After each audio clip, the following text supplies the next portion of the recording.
Buenas tardes, señores, reciban un cordial saludo y hoy nos vamos entonces a adentrar dentro de la temática que compete a la naturaleza del conocimiento humano en las ciencias sociales y humanas, que hace parte del segundo momento que yo les comentaba íbamos a desarrollar dentro de nuestro curso de metodología de la investigación. Me gustaría entonces empezar planteando esta idea. Las ciencias sociales y humanas llevan a su máximo esplendor y a su máximo pináculo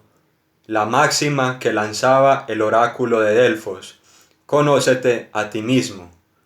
No solamente se trata de lanzar meras descripciones de lo que significa ser humano, de las diferentes manifestaciones culturales, sociales, psicológicas del hombre, sino que también son preguntas que nos competen a nosotros mismos y que en la medida en las que nosotros las vayamos desarrollando y entretejiendo, vamos a ir develando parte de nuestra propia esencia y parte de lo que significa nuestra vida individual y colectiva. Es entonces que, siguiendo esta máxima, en la medida en que nosotros conocemos a la realidad de los hombres, en la medida en la que nosotros vamos concatenando un discurso serio y sensato basado en el rigor del análisis, no solamente estamos lanzando unas descripciones asombrosas sobre todos nuestros objetos de estudio, sino que también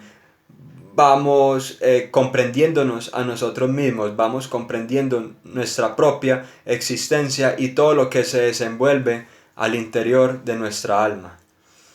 El historiador Heródoto, el historiador griego, ya tenía una plena conciencia de esto. Él sabía que universalmente todos los hombres se manejaban dentro de unas categorías de corte antropológico, o lo que se consideraba en ese momento eran los conceptos o nociones rectoras que le daban sentido a la realidad humana.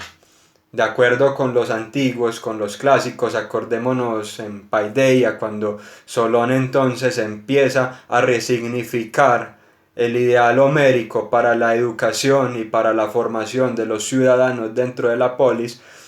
que se consideraba que el hombre era propenso de virtud, era perfectible, era propenso de excelencia y de socavar en sus vicios. No obstante, Heródoto, a pesar de haber reconocido este germen universal y esto que es transversal a toda la esencia humana, también entonces había preguntado por las costumbres de los distintos pueblos. ¿Qué es lo que hace que unas personas actúen de una manera diferente a lo que yo hago? Esa era una de las preguntas que él lanzaba y que ya después Tucídides posteriormente va a recolectar y se va a preguntar cuál es la naturaleza del hombre a partir de su estudio de la guerra del Peloponeso, que es todavía una empresa más magnífica y que necesita de un esfuerzo mayor. Entonces les propongo empezar con esta cita de Heródoto del libro tercero, del capítulo 38 de su historia. Dice así, abro comillas: si fuera el propósito de todas las naciones elegir cuáles de todas las costumbres les parecen mejores, cada una, después de examinar, se emplazaría como la primera, se emplazaría como la primera. Es muy fuerte la presunción de que cada uno posee lo mejor. Todos los hombres tienen este sentimiento de que sus costumbres, con muchas pruebas, están sobre todas. Cuando Darío era rey, convocó a los griegos que estaban con él y les preguntó por cuánto dinero estarían dispuestos a comerse los cadáveres de sus padres. Ellos replicaron que no había precio para hacer eso. Después convocó a los indios, que eran llamados cayatianos, quienes devoraban a sus padres difuntos, y les preguntaron, con los griegos presentes y entendiendo lo que se decía a través del intérprete, qué precio aceptarían por incinerar a sus muertos. Los indios gritaron y rogaron para que parase ese discurso sacrílego. Tal es la naturaleza de las costumbres, y pienso que es válido decirlo como el poeta Píndaro, que la costumbre es señor de todos. Entonces nosotros ya podemos ir avisorando una de las características principales que se desarrollan dentro de las ciencias sociales y humanas, y es el intentar comprender todo ese conglomerado de realidades que pueden parecer muy ajenos a mí, que pueden parecer totalmente distantes, y por más que yo lance un método objetivo y una visión objetiva sobre esto, realmente también me estoy respondiendo preguntas sobre mí mismo. Nosotros no podemos desgarrarnos ni desembarazarnos totalmente cuando estamos estudiando un fenómeno humano de lo que es el fenómeno humano en sí mismo, porque tenemos una vida compartida, tenemos un sustento que es común. Ya hemos visto en la sesión pasada que ese sustento se basa en una parte instintiva, pulsional, visceral, animal, totalmente material, pero también en la voluntad, en cómo esa mente y cómo ese ejercicio psicológico redirige sus pensamientos sobre características concretas del medio para entonces plantear utilidad, para plantear conocimiento, y cómo esto a su vez está englobado dentro de una realidad social que es amplia y que sirve como telón de fondo detrás detrás de todo ese escenario principal en donde se van configurando, donde se van tejiendo como en una suerte de urdimbre todo el conjunto de las costumbres y de las características sociales. Esa palabra historia que utiliza Heródoto también nos va a servir como una suerte de guía para lograr comprender muchos de los asuntos que competen al estudio de las ciencias sociales y humanas. La palabra historia en griego significa conocer después de haber observado la profundidad de los hechos, conocer lo que un hecho es en sí mismo y cómo éste se sostiene y se relaciona con todo el conjunto de los hechos. Acuérdense, por ejemplo, que esa palabra historia fue de común uso entre los filósofos de la naturaleza. Se acordarán ustedes, por ejemplo, de esa historia de los animales de Aristóteles, la historia de las plantas de Teofrasto, ya después en el mundo medieval la historia de los minerales de Alberto Magno o Paracelso, y ya todos esos estudios médicos que hablaban de una historia natural, a lo que se referían era un estudio veraz y a un estudio certero que remitiera a la naturaleza del hecho mismo. Efectivamente, la palabra historia proviene de una raíz antiquísima, de una raíz a la cual nosotros nos podemos remontar al mismo paleolítico, que es de tipo indoeuropea. Acuérdense de esas lenguas indoeuropeas que son la base de muchas de las formas, no solamente de hablar de toda una serie de pueblos, sino que también delimitan todo un conjunto de pensamientos y unas cosmovisiones que nos permiten acercarnos a la realidad. Esa raíz indoeuropea es la de Wek o Wor, que era utilizada por los hombres en la actividad de la caza para mostrar su capacidad y su habilidad entonces para poder observar a las presas, poder observar sus movimientos, y a partir de esos movimientos entonces deducir con suma prudencia qué es lo que debían de hacer. Y esto, señores, compete al estudio de la historia. La historia entonces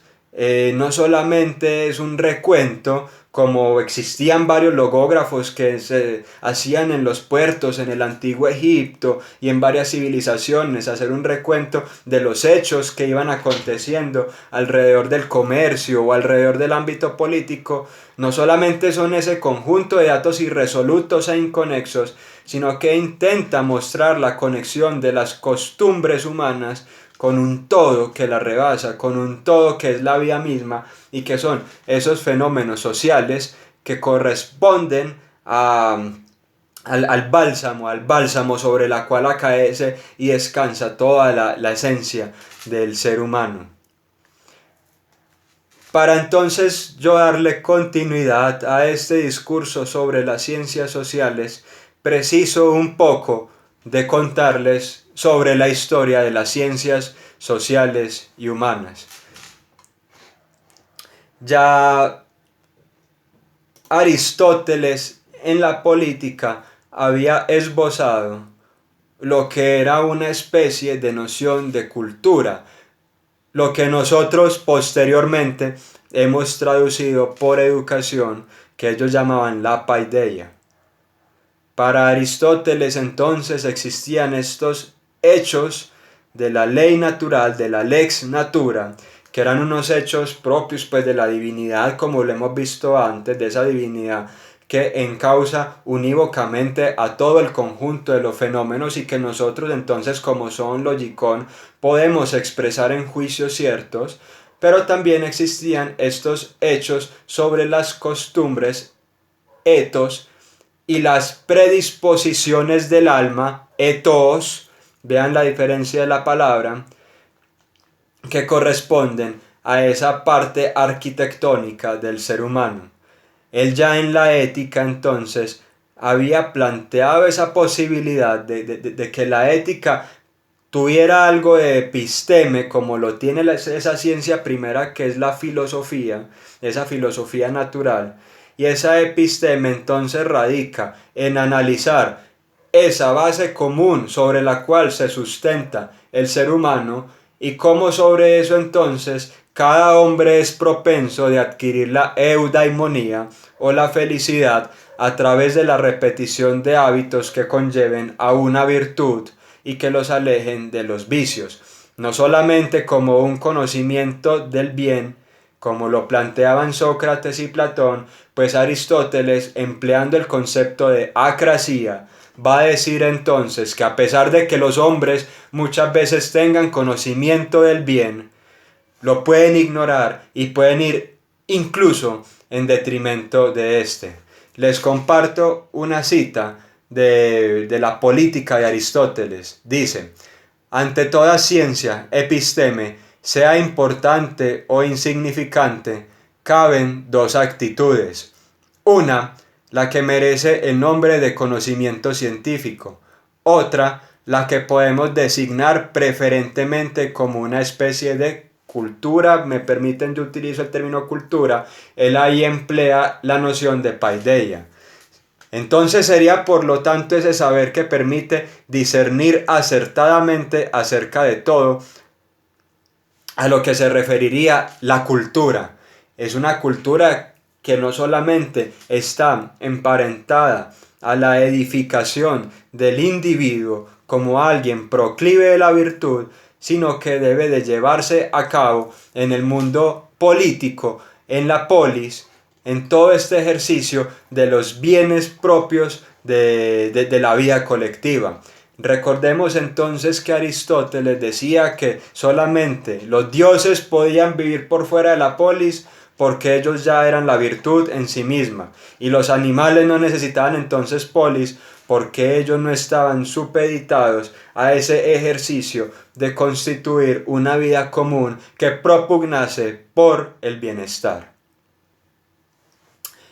Ya cuando el mundo europeo entre los siglos XV y XVI entonces empieza a haber otras culturas, porque ya empiezan estos procesos de intercambio comercial, estos procesos de conquista, expansión y colonización, es que se dan cuenta que ellos realmente no corresponden a la única forma de ver y de entender a la realidad. Tenemos, por ejemplo, las historias naturales y morales que entre los siglos XIV, XV y XVI fueron tan famosas y que fueron estudiadas con mucho cuidado por humanistas renacentistas y ya por el mundo del racionalismo europeo. Tenemos, por ejemplo, a la historia natural y moral de las Indias del jesuita Joseph da Costa, en donde él todavía hace esta distinción aristotélica entre lo que son esas lex natura, esas leyes de la naturaleza, y él intenta entonces evaluar los fenómenos naturales que él percibe, aistesis, esa noción de percepción que va más allá de oftalmol, que es la vista física, de lo que él percibe, pero él entonces también se da cuenta que esas culturas tienen unas concepciones y tienen unas consideraciones diferentes sobre la vida en común, y él todavía obviamente está ligado a estas cuestiones aristotélicas sobre la ética y sobre la política. De hecho, él muy bellamente empieza a hacer un ejercicio comparativo, lo que uno podría llamar una especie de etnología comparativa, una protoetnología, en donde él dice: yo he tenido acceso a textos sobre los que tienen los jesuitas sobre los japoneses en estas campañas asiáticas de evangelización. He tenido obviamente acceso a los textos clásicos como los de Estrabón, como los de Polibio, que hablaban de esos pueblos por fuera de la orbe romana.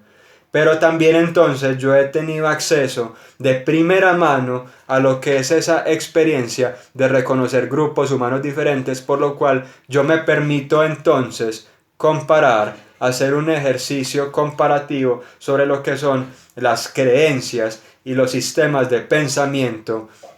las costumbres religiosas de todo este tipo de colectividades humanas. Tenemos también, por ejemplo, a los textos de Américo Vespucio, en donde él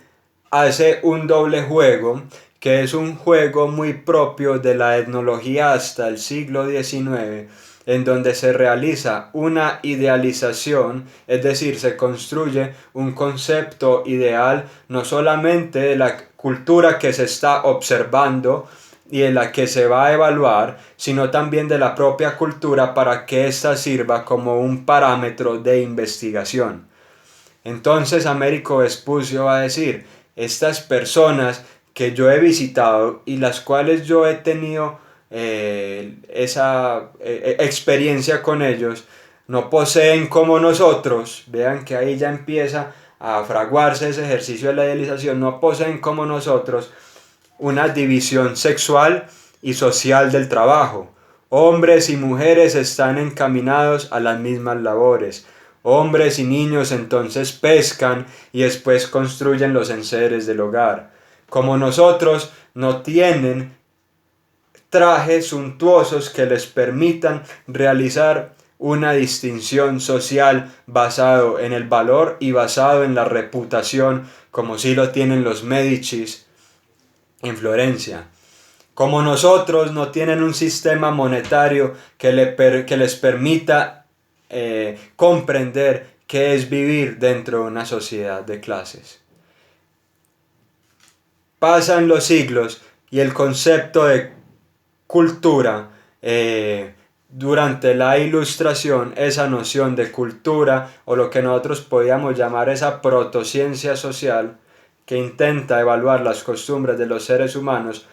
obviamente pasa por el sesgo ilustrado. Entonces, para Kant, la cultura es todo aquello que permite reprimir y que permite poner como por debajo del tapete toda la parte pulsional y la faceta instintiva y emocional de los seres humanos. La cultura entonces para Kant no es más que el triunfo de la razón. Es la razón que domina soberanamente sobre cada aspecto de la vida. Es la razón que direcciona y es la razón que le da un cauce y que le da un telos, una dirección a las aparentemente inconexas y aparentemente caóticas acciones de los seres humanos. Esa también era un poco la postura de Voltaire, que también tiene un texto que uno podría decir es de filosofía de la historia, que se llama El siglo de Luis XIV. Para Voltaire entonces la cultura era equivalente a la razón, y la razón dentro de esta concepción ilustrada, no era más que el triunfo sobre la barbarie, la superstición, los mitos y las formas religiosas premodernas que impedían constituir claramente y de forma prolija un ejercicio de ciudadanía. No fue sino hasta el romanticismo, con personas primero como Vico y después como Herder, en donde ellos otra vez vuelven al rescate y van al rescate de una cosa novedosa, pero que es novedosa y antigua a la vez. Y es otra vez decir, hombre, el ser humano es instinto, evidentemente es voluntad y es político y social. ¿Por qué entonces tenemos que destajar y tirar funestamente y con cierta vergüenza a lo que corresponde al sentimiento y a lo que corresponde a esas emociones que en última instancia también son lo que nos moviliza a actuar y es lo que nos moviliza a formar una vida en común? Para Herder, entonces, la cultura es una naturaleza orgánica del ser humano que se va desplegando desde las formaciones más simples hasta las más complejas, y en ella nosotros podemos observar las construcciones del lenguaje, las construcciones míticas, porque él entonces va a rescatar al mito como una parte sumamente importante y de un rol protagónico para entender al sentimiento humano. Va a rescatar entonces a las producciones folclóricas, la palabra folclor que viene de pueblo, volk, todas esas producciones folclóricas, porque él entonces también aborrece estas distinciones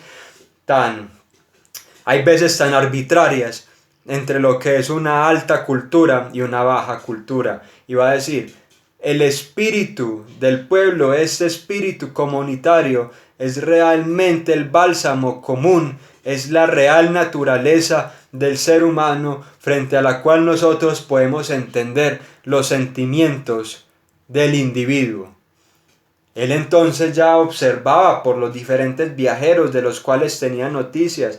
que había pueblos y había naciones con costumbres diversas, pero entonces la real pregunta o el real cuestionamiento radicaba en qué despertaba, en qué suscitaba dentro del alma humana todos estos cuestionamientos y después estas objetivaciones de la cultura. Ahí era donde radicaba esa pregunta de Herder, que es parecida también a la que se hacía Vico, Gian Battista Vico, un estudioso de la lingüística en Italia, cuando entonces se daba cuenta que la lengua no solamente tenía como fin ser una convención para lograr un acto comunicativo, sino que detrás de esta también se escondía una gran parte de la esencia humana y el espíritu de los pueblos. Y después esta esencia y este espíritu de los pueblos se encarnaba en un lenguaje común, en un lenguaje que nos podía entonces a nosotros dar cuenta de todo el movimiento de la historia propio de un pueblo o de una nación. Hegel, por ejemplo, en sus lecciones sobre la filosofía de la historia universal, va a retomar una tesis que él había dejado despuntando desde la fenomenología del espíritu, y va a decir que no hay cosa grande que se haya hecho en la historia que no haya pasado por un gran sentimiento. Él pensaba que la cultura, Bildung, la palabra que nosotros también podríamos extrapolar por formación, no solamente era una convención, una especie de contrato entre individuos que estaban aislados y atomizados, sino que también era un determinante objetivo sobre el cual el espíritu de una época y el espíritu de un pueblo hacía uso de cada hombre particular como si éste fuera una herramienta de él. Y las acciones, la voluntad y el instinto ya estaban entonces prefigurados dentro de todas estas construcciones mentales, institucionales, legales y en últimas estatales, que obviamente para Hegel, como heredero de esta tradición que no hemos olvidado desde Aristóteles, corresponde al máximo grado de civilización y de socialización humana. Hegel, en su Enciclopedia de las Ciencias Filosóficas, cuando está hablando del proceso de individuación del sujeto, dice: es que nosotros no podemos reducir, como en algún momento lo pretendieron Lavater, los frenólogos y esos estudios de la fisionomía, al ser humano a ser nada más un grupo medianamente organizado de huesos, arterias, tendones y formas del rostro, porque hay algo que realmente vivifica y le da un contenido real a esa experiencia humana, que lo enmarca y lo pone a habitar su dimensión existencial. El proceso de individuación biológico, psicológico y espiritual entonces no se puede desprender de ninguna de estas características que nosotros ya hemos venido entendiendo. Ya después, en el siglo XIX, cuando el mundo urbano empezó a acarrear un montón de problemáticas que iban desde el desempleo, la pobreza, las grandes migraciones desde el campo, el hacinamiento en las urbes industriales y el cruce de camino en las urbes comerciales, fue entonces que los estados modernos se plantearon la necesidad de estudiar seria, sistemática y racionalmente cómo se comportaban todo este conjunto de fenómenos, dando paso a la sociología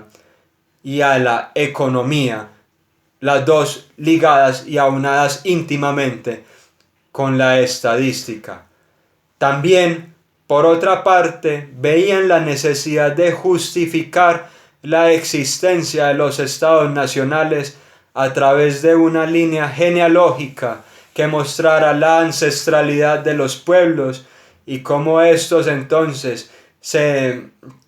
despertaban desde una conciencia primitiva hasta la formación del ente político del Estado. Es entonces que nace la historia moderna, teniendo como punto de referencia, por ejemplo, en Alemania, a Leopold von Ranke, que estaba amparado bajo la corte del Kaiser Guillermo II. Pero también entonces vemos cómo la Compañía de las Indias Orientales de Inglaterra venía teniendo un gran éxito comercial y ya había logrado no solamente el control de las rutas comerciales, sino también un control político y legal y de facto dentro de los territorios de ultramar. Es entonces que la antropología nace para observar las costumbres y las tradiciones de todos estos pueblos. Personajes como MacLennan, que era abogado pero que tenía estudios antropológicos, Bachofen y posteriormente Morgan, van a hacerse las grandes preguntas. ¿Cuál es el origen de la familia? ¿Cuál es el origen de la norma, de la moral y de la ley? Y ellos veían entonces en estos pueblos una suerte de estadio infantil y de estadio totalmente prelógico que les permitía acceder a un pasado remoto de la civilización. Ya para el siglo XX tenemos a personajes como Émile Durkheim, que está trabajando cosas interesantísimas alrededor del fenómeno religioso, alrededor del suicidio. Tenemos a personajes como Max Weber entonces, que va a analizar o a intentar analizar tanto subjetiva como objetivamente los fenómenos sociales. Posteriormente tenemos a un Claude Lévi-Strauss con sus análisis estructuralistas sobre la sociedad, también haciéndose las grandes preguntas. ¿Qué es lo común en cada cultura humana? Y él se da cuenta que es el incesto. El tótem también está ahí, el tótem que le da un sentido y que brinda una forma de relacionalidad a todo el conjunto de la población. El mito que sirve como una estructura que ampara, que simboliza y que no deja al azar a ningún aspecto antropológico. Vemos entonces dentro de este gran recorrido